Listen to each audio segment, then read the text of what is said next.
நம்ம நாமக்கல்ல 5 ஏக்கர்ல ஒரு லேண்ட் வாங்கணுமா?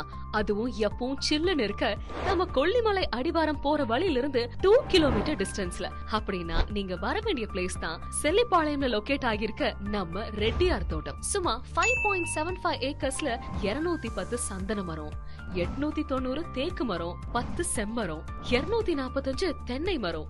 இது மட்டும் இல்லாம ஏகப்பட்ட யூஸ்ஃபுல்லான ட்ரீஸும் இருக்கு. அதோட பாத்தீங்கன்னா 730 அடியில போவெல்ஸ் with 6 HP மோட்டார், 60 அடியில கிணறு, 5 HP மோட்டார்ஸோட கிணற சுத்தி ரவுண்ட் கான்கிரீட் தடுப்பு போட்டு ஃப்ரீ எலக்ட்ரிசிட்டி அண்ட் 40 மாட கட்டக்கூடிய ஃபுல் இன்ஃப்ராஸ்ட்ரக்சர் சிமெண்ட் செங்கல் கான்கிரீட்டால கட்டப்பட்ட பண்ணையும், ஒர்க் பண்றவங்களுக்கு தங்கிக்க 3 ரூம், அப்புறம் ஒரு வீடு பிளஸ் ஆபீஸ் ஸ்பேஸோட சேஃபா இருக்கணும்னு கம்பி வேலியோட போட்டிருக்காங்க. இந்த இடம் சூப்பரான நேச்சர் என்வாயன்மெண்ட்ல இருக்கதால விவசாயத்தோட ரொம்பவே லாபகரமான இடமாவும் இருக்கும். ரெட்டியார் தோட்டத்தை பத்தி டீடைலா தெரிஞ்சுக்க அண்ட் விசிட் பண்ணி பார்க்க கான்டாக்ட் பண்ணுங்க 7010467420 or 94799763 2.